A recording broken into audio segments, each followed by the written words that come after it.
Hello everyone, and thank you for being here. Today I'm gonna make these ear savers. At first we're gonna make a little loop where we're going to start our chain. We're going to crochet this, and the loop is very easy. I make it the easiest way I can. Now we're going to take our needle and we're going to make a chain. So the way you make a chain is very simple. You take the thread, your yarn, and you're going to put it through the loop, and you'll see right now. So you put it through the loop and then hold, and then again, and we're going to do that 20 times. I'm gonna make it a little faster because it's kind of boring to see somebody making little loops.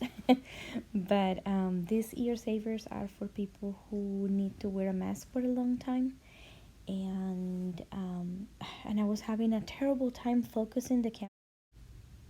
But here we are looking at the little V's in the front of the stitch, and there is a little back to the stitch as well. So that's the front, the V, and then the back is like a little hump, if you see it right there. And now we're going to make 3 stitches in there. So you have now 2 loops, pick up another one, 2 loops, and pick up another one, 2 loops, and now you have 3 single crochets. I'm going to be making that same stitch throughout every single back of the stitches. So you just put it in, pick up another loop, and then you put the yarn over both loops, and you're going to do that all the way back until you are faced with the other corner of the chains that you made. I have learned how to crochet watching other people's videos, and so I don't know a lot of the terms that people use for these, but these were very, very easy. Once you get the hang of it, it was fairly simple to do, and it felt good to do something for the people who are still at the hospital working hard. So when I got to the corner, you will see we're going to make another ear or another round, about like we did on the other side. So on that last hole, we're going to do the 3 stitches. So if you see, I'm going to make the 3 stitches, pull the yarn, and now we're going to put it across, and we're going to do that 2 more times.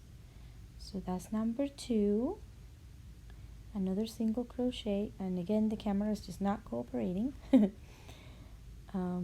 Actually it's my phone, but you know. And then we're going to do it a 3rd time, and there it goes. Now if you see, I have a little tail for where I started the work, and I'm going to hide that tail, but look at the loop. See, you just made a corner. And I'm gonna hide that tail within the stitches. To go back, I'm gonna still make single crochets, and if you see in here, you can see the little V's again there, and we're gonna put the needle through that V to pull our yarn and make the little loops for the single crochets. And you see all the V's in there. So in every single one of them, I'm going to put a stitch. So I'm going to end up with about 18 stitches altogether. Well, it's still 20 because the 3 that are on the turnaround, that helps with the math. So there you go. And I am just going to go all the way back.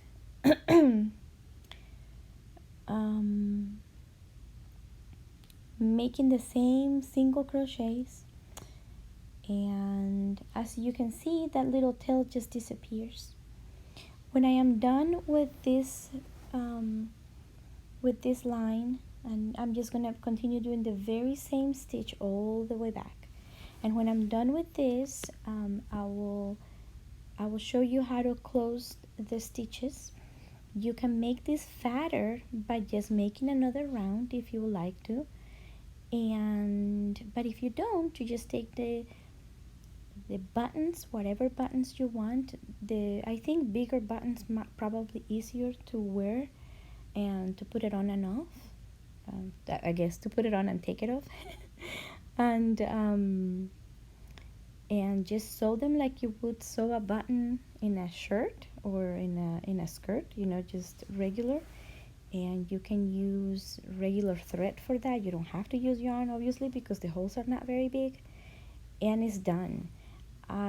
Each one of these took me about, I don't know, maybe 20 minutes, maybe a little more. Now in this corner you see where we started, so you can see that those stitches just are a little higher than the other ones. Now we're going to pull the yarn over, and we're not going to make another loop. We're just going to go through it, and that way we're done. So if you wanted it a very skinny one, you're done. You just need to put the buttons in here.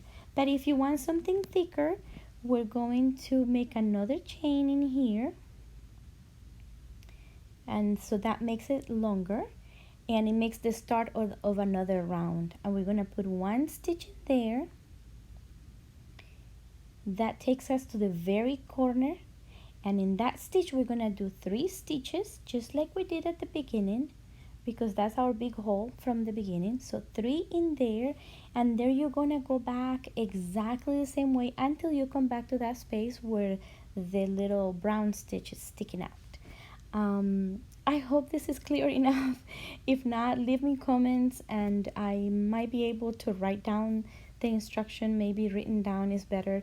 There are other tutorials for this, and I hope you guys enjoyed it, and thank you for watching my video, and I hope you get to make some of these for some people in your life that you love. Yeah, I really hope this was good enough, the information was good enough, and that you can understand what I was trying to do. Have a wonderful day, and thank you very much again.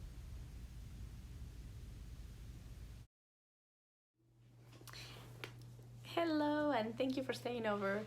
I don't know how good of a tutorial that was. I hope that you got the general idea of how to build one of those ear savers. I think that they definitely come in hand when you have to wear a mask all day, and you can make them in any color and with any yarn. I happened to choose a yarn that was easy to wash and dry. It has a blend for that. I would not put these guys in the washer and dryer necessarily, because I think a lot of yarn does shrink in the dryer. But if you look at, when you buy yarn, if you look at the labels in the back, usually it'll tell you if you can wash it and dry it if you can wash it and dry it in the machines, or if you have to do it by hand. And some of them you have to do it in delicate, so I definitely will look into the directions for that.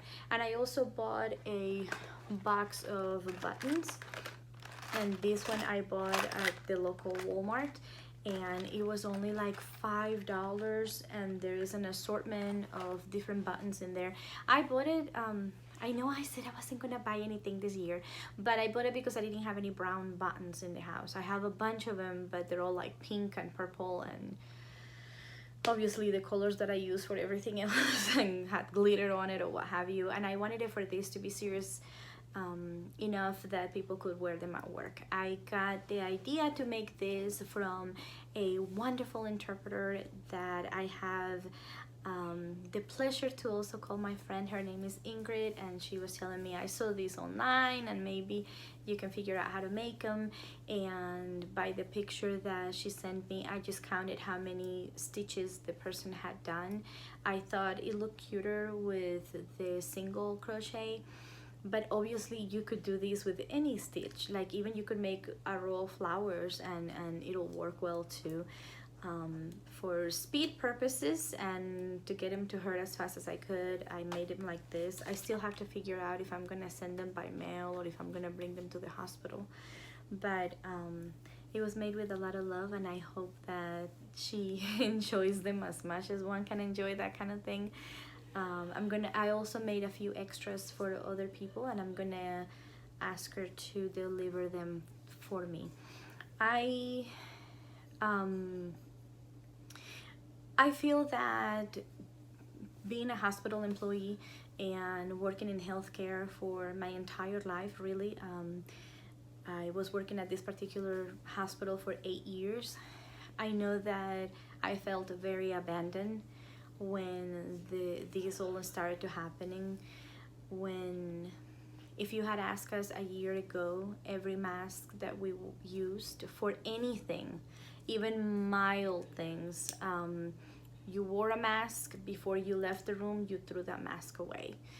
And the N95s, even if we wore a mask to go to a room, an N95 that was for a patient that had TB or any other disease that, you know, has to do with droplets and sneezes and coughing and whatever else, we threw them away right away.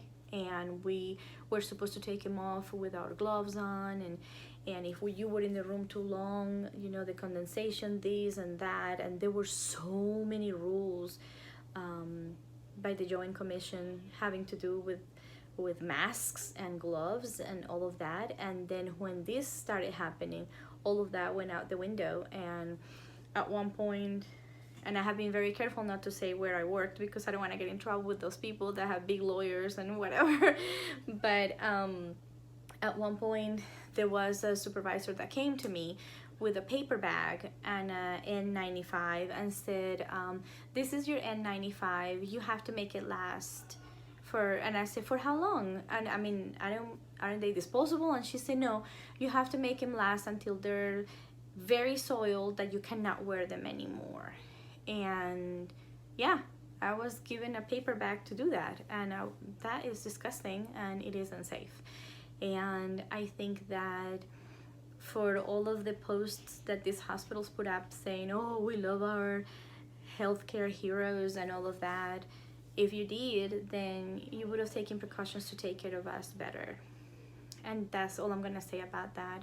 I am no longer working for that company, and I am happy. For the first time in a very long time, I am very happy that I'm not there anymore. I do miss my patients, and I miss the opportunity to serve the community in a very direct way.